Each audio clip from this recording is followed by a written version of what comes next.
And speaking of strong and dynamic women, I'm sure that many such women are tuned in to this broadcast today. And I believe that our speaker today is one of those types of women. Bernadette Luckett started writing as a little girl and had her short stories published in her hometown newspaper, the Oakland Tribune. She graduated from San Francisco State with a degree in biology. And after getting a degree in biology, she took the next logical step and she took up stand-up comedy.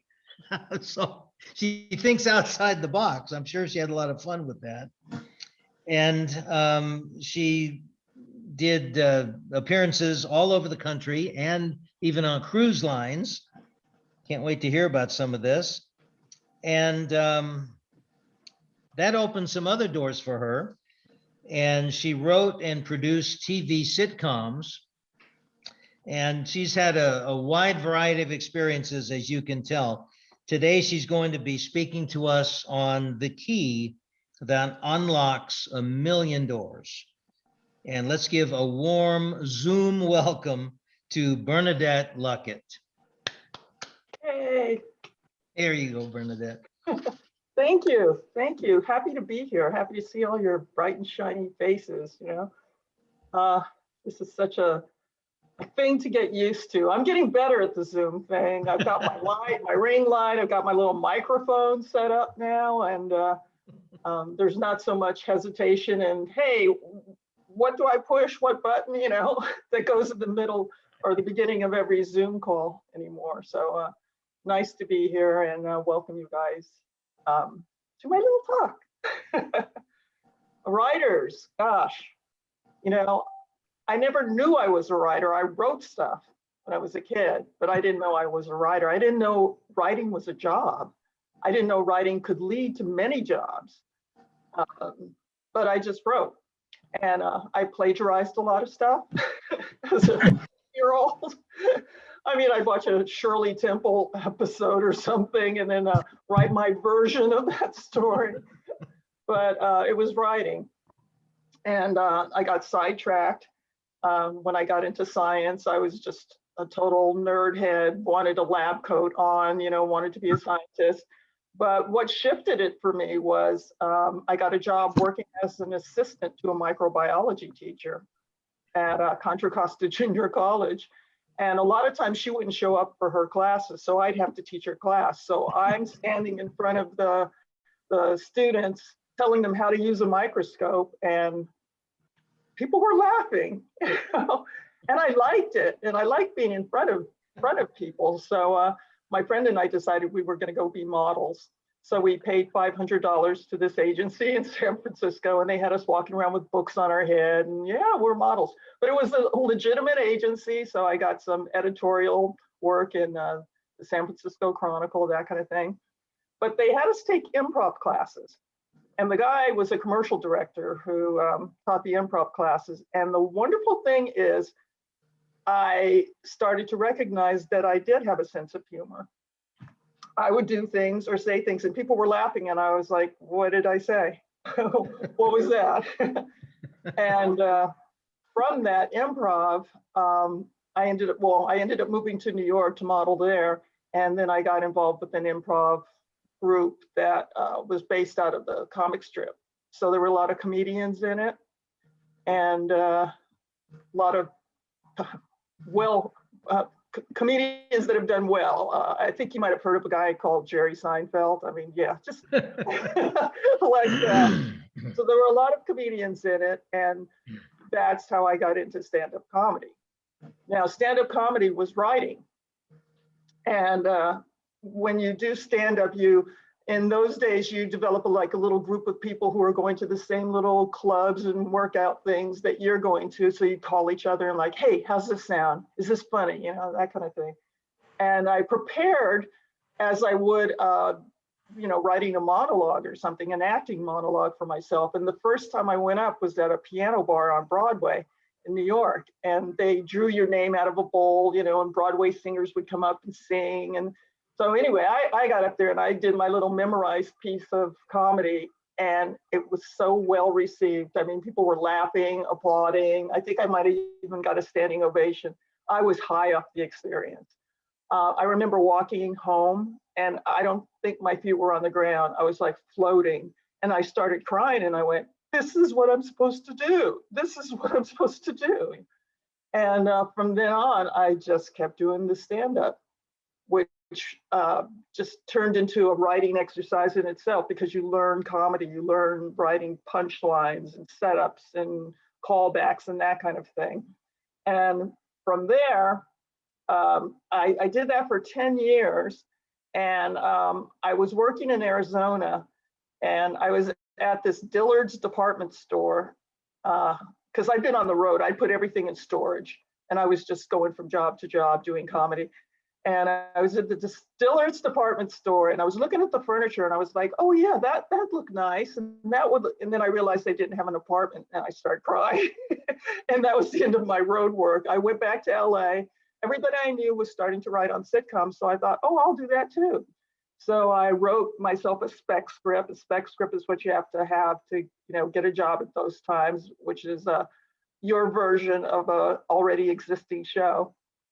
And I wrote a Seinfeld, and I wrote a Roseanne at the time. And I remember I took it to the printers to get it printed, and the guy was like, what is this, a play? And I went, no, it's a sitcom. He goes, well, you've got the wrong format. I mean, the guy at the printing store knew more than I did. I just kind of just jumped in. But my friend was talking to an agent at the time, and he said that he'd read me. So he read me, and he ended up signing me. He didn't sign my friend, but he signed me. And we submitted my work to the Warner Brother workshop. And there were, I think, 1,700 submissions at the time, and they took like 20 people, and I got into that. And that was my start, writing for television, because from that program, then they set you up with interviews with different shows that were produced by Warner Brothers. So I got on Living Single. That was the first show. Many of you might have heard of that show. It was starring Queen Latifah. And that was a wonderful experience. So I wrote for television for quite a while. Didn't miss stand-up at all, because I always realized I was a writer comic, not a performing comic. Like some comics, they don't care what they do. They'll just get up there and they're on, that wasn't me. I liked the idea that I thought of something and I wrote it, and that's what I liked. So I didn't care if Queen Latifah said the jokes or if I said the jokes. So that was a great experience. Writing for television is quite lucrative. I blew all of my money. It was kind of like Brewster's Millions. When you first get money, you just blow it all. And then maybe when you have it again, if you're lucky enough to have it again, you'll be more sensible the next time. So I worked for quite a while, and then it stopped. The last show I had worked was a show for Nickelodeon called Romeo, with the rapper Little Romeo, and his father was in it as well, Master P. We shot it in Vancouver, and I ran the show. And the interesting thing is, when my boss hired me, he asked, well, have you ever run a show before? And I said, no. And he goes, good, you have no bad habits. So they flew me to Vancouver, got me an apartment, got me a car, and it was the best experience I ever had in my life. I mean, I did everything from helping scout locations, picking wardrobe, casting, writing on the set with the directors, making suggestions, changing scripts, just everything, working from 5 in the morning till 2 at night, and just loving every single minute of it. So when I came back to LA, I was expecting, all right, more of this, let's go, let's get some more jobs. Didn't happen. And I thought, okay, what am I gonna do now? Well, I'm a writer, I write.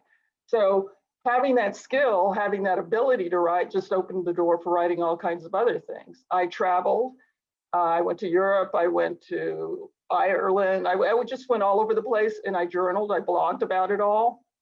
And then I have friends who were doing books, anthologies. They asked me to be in their anthologies. So I wrote pieces for a few anthologies.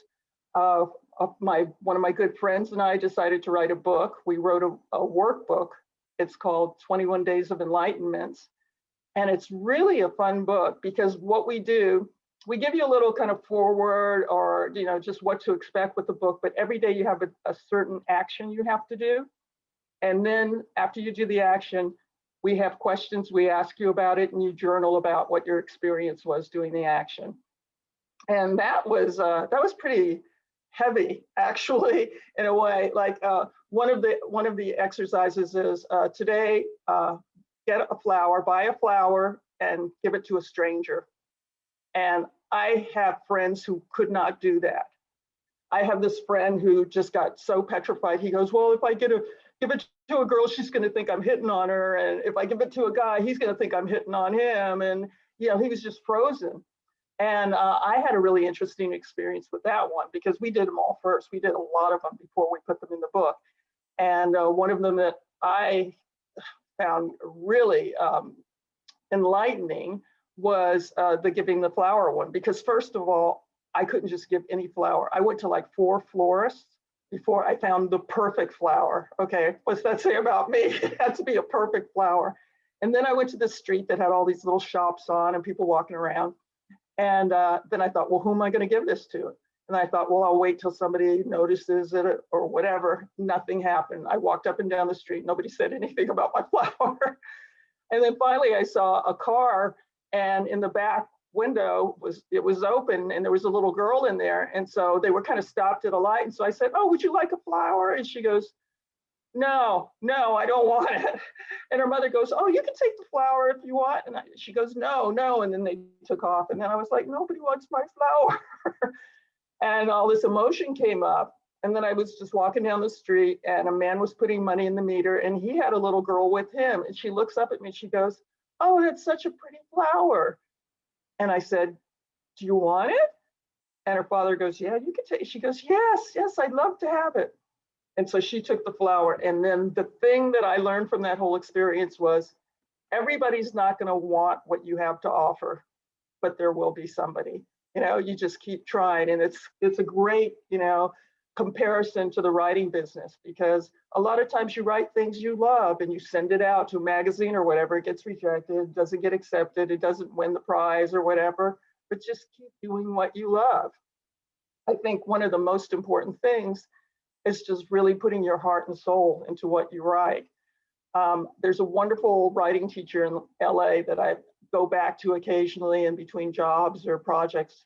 And he talks about the 3 levels of writing, in the sense there's the head voice, there's the reporting voice, and then there's the deep voice, the heart voice.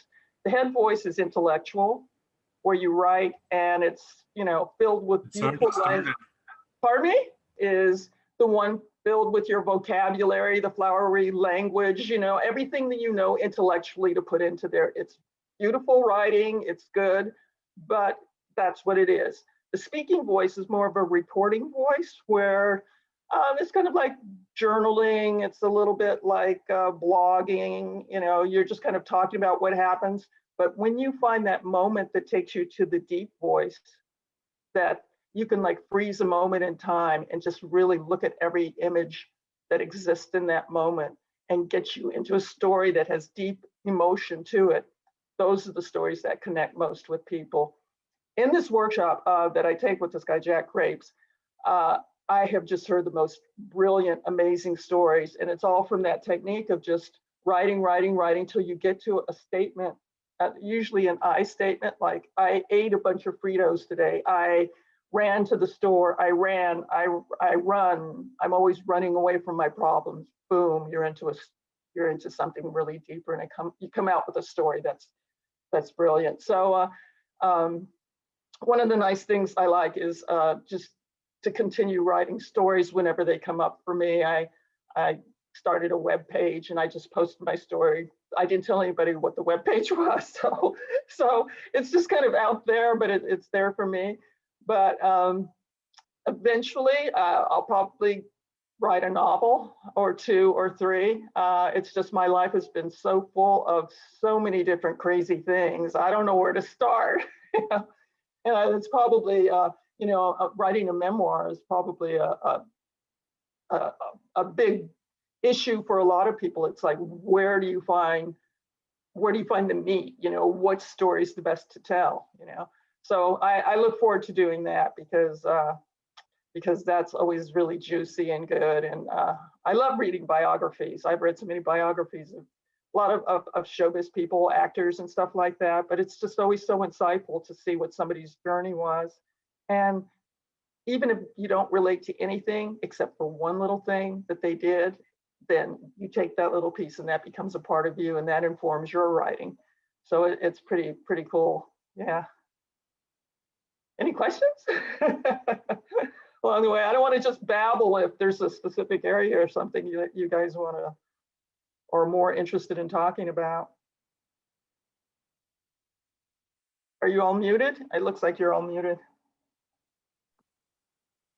I love your story because it started with your heart and your passion, and then you found a way to market it, and you also flowed with the opportunities, and I think that's just such a big part of it is taking our pride of our art sometimes and being willing to adjust and mold and grow by those opportunities, and just becoming more and more developed. I mean, I just think the way you told your story was just a beautiful art in itself, of that fluid form where you really got to do your passion and be creative.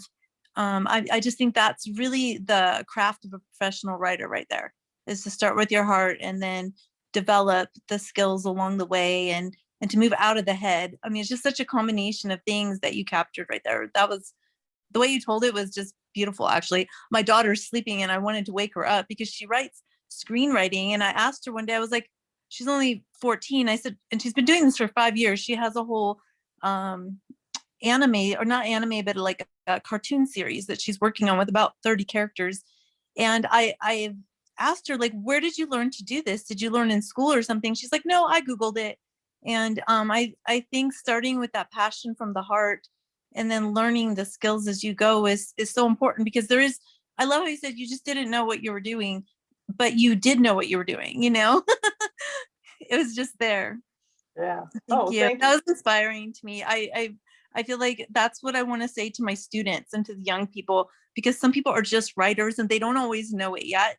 And they don't have that confidence to market it or make it their career. They get pushed in a box of what society expects them to be and don't find a professional creative outlet to market that passion that they have. So I really found that very inspiring, to be a professional writer and find a career in that. That's beautiful. Great. That is something that you say. There's a real truth to that. They don't find a place to be themselves. I kept a diary as a college student, but I wasn't even honest in my diary because I thought, well, if my mother finds it or if somebody finds it, so I had code words that I used for certain things. And now I look back on it, I don't even know what the code words are. I have no idea what I was talking about in the diary, but it was writing just the same. And writing doesn't always have to take the same form. You don't have to, especially in your formative years, as you're starting to do things. It's great that like your daughter has Google to Google up and learn how to do something. We didn't have access to that kind of stuff when we were growing up, but it was just following our imagination. But I find that the stories that I've written that people resonate most with are the ones that are really honest and truthful, because the more specific you get, the more people get it. It seems like it'd be the opposite. If you try to make something everybody's going to relate to, that's going to be better. No, make it more specific. That's what people relate to. And a long time ago, I was going to this therapist and he was talking about my writing. It was like, professional career stuff. And he said, when you write, put the emotion in it that you want the reader to feel.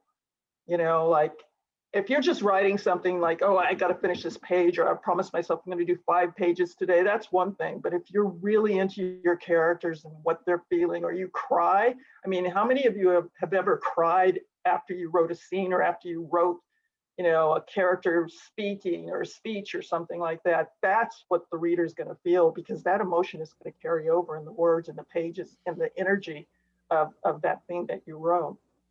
So yeah. Be honest in your writing. You know, in the end, there's nothing you've done that somebody somewhere hasn't done too, and that's gonna be what makes it relatable.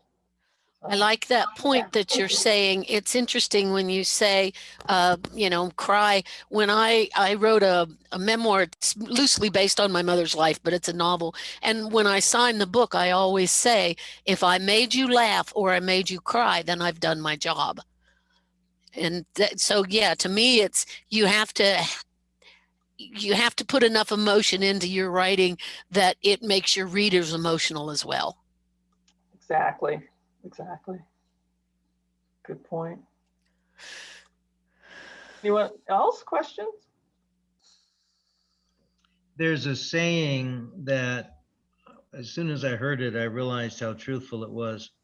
The saying is, specificity is the heart of credibility.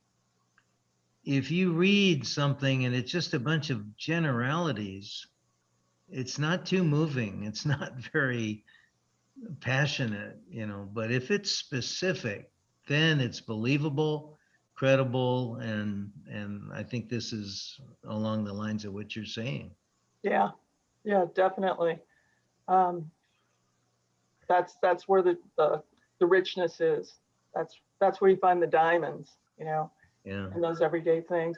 And also, I mean, things that have helped me in my career, especially with script writing, are my brief stint as an actress. You know, being the person who says those words rather than writes them was pretty interesting, because you found what flowed easily out of your mouth and what didn't. And as a writer, especially now, you know, where I'm writing scripts, it helps with dialogue to be able to do that. Another thing that was helpful was taking improv classes, because in improv, when you do an improv scene, you start, you know, with an idea beginning, you kind of riff back and forth till you find a high point, and then that's the end of the scene, you know? So you kind of get used to that flow of how a scene should go. That I found really helpful when I first began writing for television. I would write scenes very easily because I had such a strong improv background. And it was a joyful experience. I would write a scene and I would put on Led Zeppelin, Get Up and Dance. You know, it just made me so happy, you know, that I loved what I wrote, what came out. And it wasn't even me doing it. And that's another thing. It's like when you can get out of the way and just let the characters come to life, you're just taking dictation, basically. It's all clear in your head. You're writing down what they say. You know how things are supposed to go. You might have planned that this character was going to do one thing, but as you get into the organic nature of it all, you know, it's like, no, this character needs to do that, you know? So just being willing to kind of be more open and let go of what your preconceived ideas were of what something needed to be. Because it's like driving down a highway and taking an offshoot, you know? And sometimes that off ramp, you know, that side little detour there takes you to a richer place that just really accentuates or just pulls the main road together. You know, what you saw on that little side road, once you get back on the freeway, it's like, oh, wow, wasn't that great? You know, so leaving all that. And writing big too. You guys were talking about in the beginning just how a couple of you like to write a lot of words. You know, that's great. I mean, that's the stuff that could always be edited down. You know, it's like, what do they say? You know, writing and then there's editing. Editing is the thing where you decide what stays and what goes, and that's the job of a writer as well. I have had agents and managers who try to think they're editors at times, and you know, read my stuff, and they'll have ideas and suggestions like, well, you know, maybe she shouldn't go here, but she should do that. And you know, I'm kind of like smiling, but inside I'm going, no, that's not what it is, you know. But the thing that I take away from that is that, ooh, at that point he got pulled out of it. He got pulled out of the script. So even though his suggestion doesn't make sense, I need to read over that area again and find out what happened that made that person who was reading, enjoying, just get pulled out and like, that doesn't work. So that's an always always a good thought for me when someone has a critique or something of my work. It's not specifically what they're saying, but it's the feeling that it's something broke the train, the energy, something at that point. And looking at it from that perspective first to see if I needed to adjust that or go back or get into the head of that. I was writing this screenplay for myself, and it was kind of based on my teen years. And in the middle of it, my whole marriage blew up. My husband ran off with some young girl, typical thing. I was devastated, it's just months, I didn't go back to that screenplay. And then finally, when everything settled and I wanted to start the screenplay again, I was lost because I was so out of the energy of what I was writing. So what I did is I went to Sedona, Arizona, gorgeous place, got this beautiful motel room, which was at top with a big panoramic view of all the red rocks and everything, mountains. And I had read something about Nora Ephron. She had written her first book and it was a big success. And then people were expecting so much more of her the next time. And she couldn't write. She had writer's block. She could not write. So she went to a therapist, and the therapist told her every day, just sit at your typewriter. Just sit there for a half an hour. And eventually that will help you. And it did help her. And that's what I decided to do. I was so scattered in my head, I couldn't remember anything at all. So I thought, I'll just sit in front of the computer every day. So what I did is I sat in front of the computer every day. And, I had a timer on because I didn't want to sit longer than I had to. But after a while I went, well, why don't I just read over what I wrote before? So I read over what I had written. And before I knew it, I was back into it.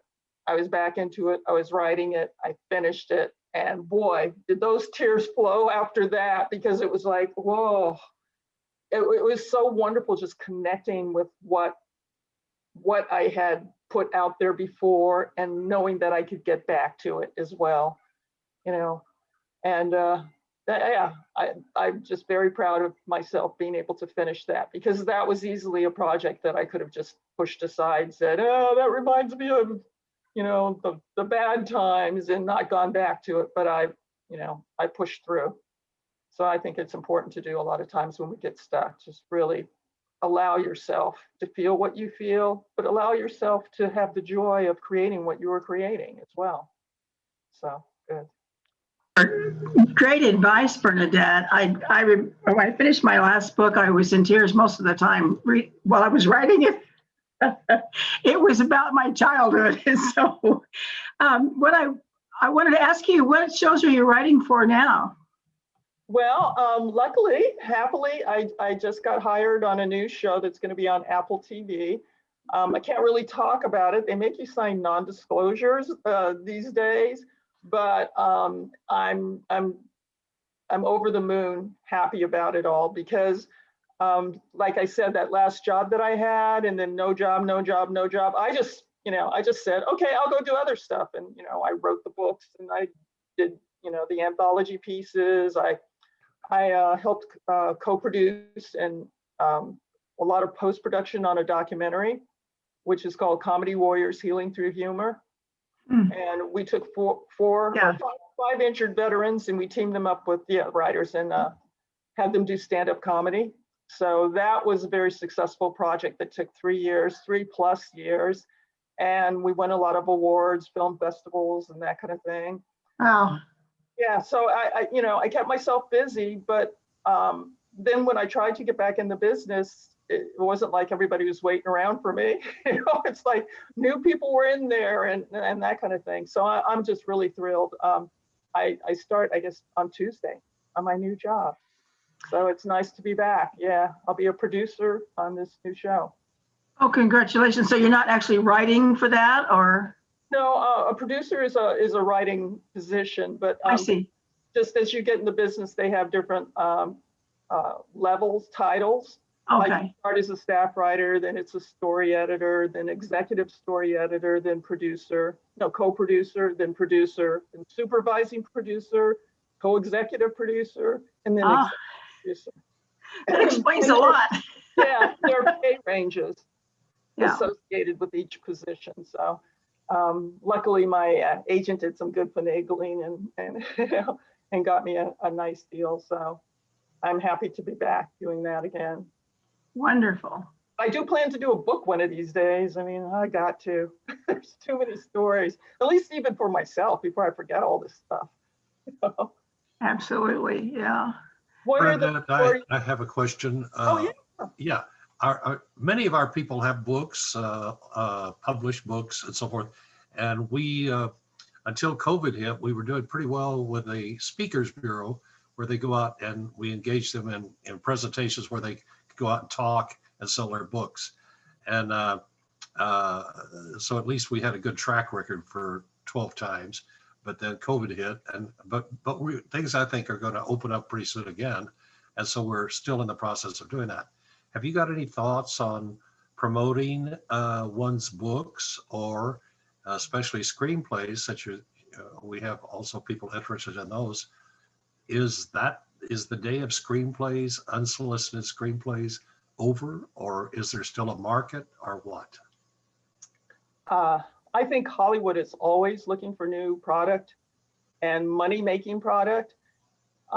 The route seems to be these days not to go directly to an agent, but there's a whole slew of contests, and that seems to be the way to go. There's some of them that are more acclaimed than others, and if you enter a contest and you get like a semi-finalist, quarter-finalist, you know, that kind of thing, or win the thing, that is an entree into Hollywood. I have a friend that we co-wrote a script, and he wrote a screenplay that won the Austin Film Festival competition. So, you know, people are looking at who's winning these contests, who's placing in these contests. It's pretty cool, and that's actually the best way, I think, to get that attention if you don't have any connections. As far as connections, you never know if you have connections or not. You know, you have to ask everybody. You have to ask people you know if they know anybody. And the thing is, don't give your writing to somebody who's too close to you, who isn't going to give you an honest opinion. You know, like if you're going to give it to your husband or your wife, and they're like, "Hey, I got to live with this person." Yeah, it's great, honey. You know, you want to give it to somebody who actually knows what they're doing. So, you know, that's why it's great to have a writing group, because you guys have other writers who you can share your work with, or say, "Hey, I'm kind of stuck on this chapter. You want to read it?" And then, you know, get some feedback from somebody who's, you know, you're not invested in them, you know, like you would somebody who's closer to you. But yeah, try the contest if you guys want. I've got a list, well, for screenplays, mostly screenplay and television screenplay contests. But there's also, you know, a lot of short story contests as well. I mean, you can go to like a lot of those Writers Digest or, you know, writing sites, and they'll list a bunch of competitions and things for you to enter. NPR, I know, for a while there used to have a writing contest. I submitted one of my short stories for them, and they mistakenly did not pick me as the winner. But you know, I think that's the best way to get your work out right now during COVID time, especially. I mean, I've also heard of people who have their books and they put it in the back, you know, the trunk of their car, and they drive around, and, you know, they're in shopping malls with their whole display and everything.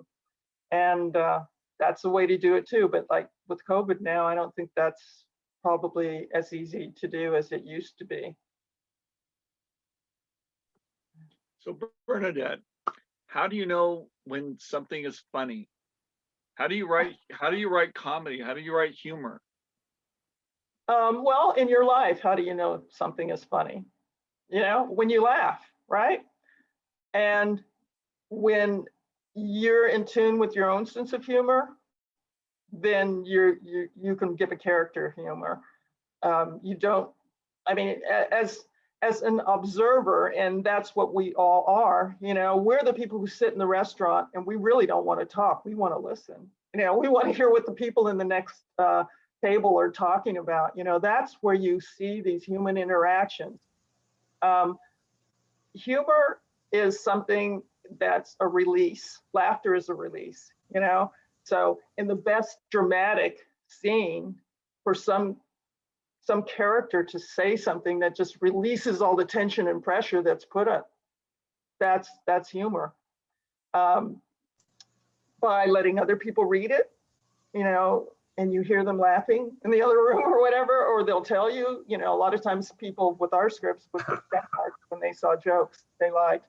But mostly it's trusting your own sense of humor, which I got very well acquainted with as a stand-up comic, because that's the most immediate way. You know, you write a joke in the afternoon, you perform it at night, you know if it works or not, you know, and then you start adding to it and taking away from it, you know, and just get it till it's that perfect joke that works every single time. Plus you have things that you think are funny and you try them on people or friends or whatever over and over again, and they never get a laugh, but it makes you laugh. You know, so it's a matter of just kind of trial and error, but mostly just having confidence in your own sense of humor, or what's funny, or what you hear that's funny. When you hear people talking and they say the most ridiculous things, or they, you know, but they say it with such earnestness that they don't even know that they're funny, you know? It's like, write that down, keep a notebook. I worked with a girl once who wasn't a comedian per se, not like a stand-up like I was, but she was a total note taker. She had a little notebook, and whenever she was out anywhere and she heard something that was funny, or somebody used a phrase or something, she would write it in her notebook. And it was a great reference when she was in the room, because she had this notebook and she goes, oh, I remember hearing somebody say something, and she flipped through the pages, and then all of a sudden she had the perfect line. You know, so a lot of people do that, you know, just kind of write down things so you don't forget them, instead of just relying on that in the moment thing. But, you know, also it's like, decide if humor is something for you. Are you a funny person by nature? You know, I mean, we all have moments, and I think it's usually when things go bad that our sense of humor arises, you know, because that's the thing that saves us, you know. So I think that juxtaposition of drama with humor is, I think it's the best, you know. And even on TV, the funniest shows to me are the ones that are what they call now dramedies, which are maybe not a laugh every page of writing, or a laugh, you know, not like contrived jokes, but just characters who view their situation with a sense of humor. That help? All right. Tailing off of that a little bit, I'm curious. I haven't seen Comedy Warriors, Uh-huh. but what can you, being a part of that, what did stand-up comedy do for these soldiers? And then were you able to kind of draw any conclusions on dealing with grief or dealing with trauma with comedy or with writing in general? Yeah, well, it was really transformative for those who participated in this, because they were innately people who had a sense of humor anyway. But after the trauma, like two of the guys lost one leg, one guy lost both legs. There was a guy who was burned over like 39% of his body, and then he lost an arm as well when a Humvee exploded that he was in. And at that point in their lives, humor was the only thing that helped them deal with it. And what I found is that as they learned, you know, they learned the professional part of it. They learned as far as writing comedy, you know, like set up punchline, that kind of thing, being concise, how to build a punchline by making your setup smaller, that kind of thing. All those little technical things that they learned helped their comedy, helped them as comedians, but it also brought them out of a lot of trauma that they were going through. I was with one of the guys when we went to a supermarket to get some supplies, and he had a PTSD attack. I didn't even know what was happening at the time. We were just looking for stuff, and then he just kind of drifted off. And then he was waiting for us outside. And he said in supermarkets, he gets just all of a sudden, he gets this enclosed feeling like he's trapped, and he has to just get out of there. It didn't affect him in any way that, you know, he was manic or anything like that, but it was just, he knows how to manage it now, how to handle it. And when this guy performed, he said it was great. He was in a crowded comedy club that usually he wouldn't be comfortable being in, but people were laughing at the things he said and he loved it. He was just like soaking it in. Afterwards, you know, he hung out at the bar, he hung out at the area, just, you know, hearing people's comments on his set, and he loved it. And what was most touching to all of us is the feedback that we got. You know, we had a website there for a while and Facebook page, and people would write letters, and some of the letters people wrote about their own dark days and how just watching this reminded them, you know, that there's always something to laugh at. And the more heinous, the more depressing their situation was, the more the laughter just kind of released it. And the thing is, when you keep a lot of stuff to yourself, it pains you. It becomes this growing, festering sore inside of you. When you start talking about it, it flattens the button kind of, you know. And for them to go on stage and talk about, you know, their family's reaction to losing a limb, or, you know, the guy who got burned, you know, what that life was like now. Because he says in the documentary, he says, most of the time he'll be driving along, you know, and he'll forget about all of that. You know, he's singing a song, and then he gets out of the car and he's walking along and he sees these looks, and like people are looking at him. He's like, oh yeah, I forgot, you know. So he'll just wave at them because this is a new part of his life now. You know, he's disfigured, but he's come to terms with it, you know. So it was very helpful in that way. The thing that I thought was really interesting that I didn't expect out of it was that how it was going to affect me, because I was getting to a point where I stopped wearing skirts because I didn't like my legs, you know. It's like, you know, a little vein here or there, and it's like, my legs don't look that pretty anymore, you know. And here I am with guys who have no legs, and they had better body images than I had. And it really started me to think about, we are not our bodies, you know. And when we focus too much on our bodies, if we lose something, then we're going to lose ourselves. But I find that these guys, through losing something, actually are strengthened in spirit and in who they are. Like one of the guys, the double amputee, Rob Jones, is an amazing guy, a Marine. And after he did the Comedy Warriors, he was really good at it too. After he did the Comedy Warriors, he was a Paralympian in rowing. He won bronze in the Paralympics, the Olympics. And then he decided he was going to ride a bicycle across the country. So he started in November, I think, and rode a bicycle all the way across the country from Maine to San Diego. And it took him about 4 or 5 months, and just amazing guy. And after he did that, he decided he was gonna run a marathon every day for 31 days. So he started in London, flew to New York, and did a marathon every single day. I ran with him for like 3 minutes. You know, when he came to San Francisco, I thought, oh, let me go meet Rob and run with him. So I ran with him. I was out of shape, you know, I couldn't, but he did it, you know. So just that feeling that, and I'm finding that a lot with especially warriors, wounded warriors, just a strength that comes from them, and a kind of a desire to prove themselves to themselves. So yeah, it was an amazing and incredible experience to meet these guys, and it's been life-changing for me.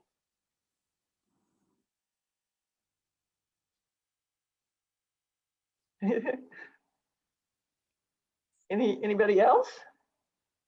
You writers, anybody writing something that they don't like or they're stuck with? Or Bernadette, I have a observation for you. mm-hmm. I am struck by how much of your career, by hanging around these writers, I listen closely. The ones that seem to shine have so much that happens by accident and serendipity, and they're just listening to themselves. They're curious, very curious people. But I like what you said about improv. because I took an improv class up here in auditioning for some plays on the mountain where I live. And I'd never done that before, maybe once in college. And I was just absolutely taken about what comes out of one's mouth and soul. Yeah. And then after the first improv class I took, I thought I could fly off the mountain because I didn't even know that stuff was in there. And you start laughing at yourself and you say, oh, kind of like Dwight at times, I think he says things that he doesn't even know. Excuse me, he doesn't even know we're that funny. But if any of you have never taken an improv session, I highly recommend it because you will just not ever know in any other way what might pop up. Yeah, it's magical, and it is like a key to the crazy parts in your brain or the fun parts. And then when you say something, you're like, where'd that come from? You're just in the moment and you're in the flow, and it's great. Especially if you're with somebody that can prompt you. Yeah, like you probably could. If you were running an improv session for all of us, you'd keep it rolling.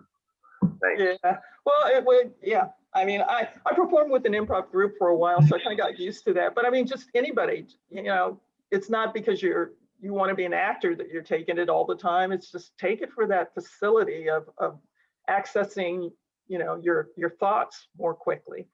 Well, and I add here, I work in a retreat circuit for combat veterans, and I know Ron, I know that guy, and I'm a Marine.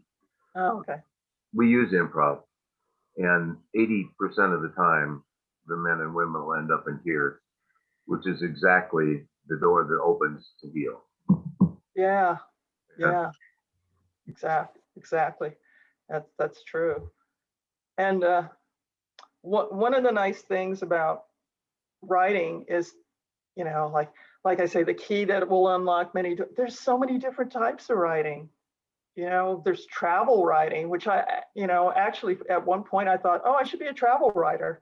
It's a whole different field to get into, and I'm sure there's ins and outs of that. I never really ended up pursuing it, but there's that. There's all kinds of online magazines, things that you could submit stories and things to. It's just so much easier than I think it used to be.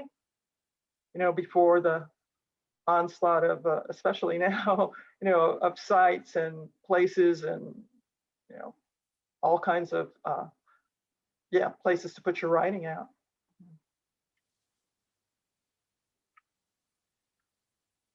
Are you open to a comment? Oh, sure. My name is Sarah. You mentioned jot things down so that you will have resource for ideas and so on. And I immediately jotted down one that is one of my most precious, and I've never jotted it down, but I think it is quite limited. I don't know where I would go with this. I quarantined most of the time because of where I live, but amazing things came to me during the pandemic. And in my door came a woman who was so grotesque. I did not look at her directly for quite a while. And by the time she left, I felt I had been in the presence of divinity. If I were to describe her, I would say, if you recall the pictures of little babies born with cleft palates going on up into a cavity in their nose, this woman appeared to be roughly repaired, one of those faces. And I was, as she left, she spoke to me more directly and clearly with self-confidence than anyone I've ever known. And it was so uplifting and so humiliating to think that I think of myself and worry all the time. But I don't see that as anything more than spiritual support for down moments. I don't know how I would use that to expand it so that I could share who she was. do you have any ideas of, is that not the right kind of inspiration I'd be looking for in my things I jot down? I think anything can be inspiration. The fact that you wrote it down, it hit some note with you, it hit something with you. And I think rather than going to her for what that's about, I would go to myself. You know, why did I react like this when I first saw them? Did that remind me of the time that I was a teenager and I felt I was grotesque because this happened, or I had a big zit on my face or whatever? You know, it's like, where does that take you? And that's where the story lies. It's not so much about the person, it's about what happened with you. Thank you. Oh, God. I like the little spiritual harpy thing that good for you. Yeah, write things down. I always get so mad at myself because I'll get a good idea or something and I'll go, oh, I'll remember that. And then, you know, a few hours later, it's like, what was that idea? You know, it's like our brains are constantly going. So if you have a chance, or if you have a voice recorder, or you use your iPhone or whatever, just write, you know, speak it quickly into the recorder so you don't forget those ideas. Because there's a reason that things stick. You could listen to someone's whole conversation and only one thing resonates with you. That's the way in, you know?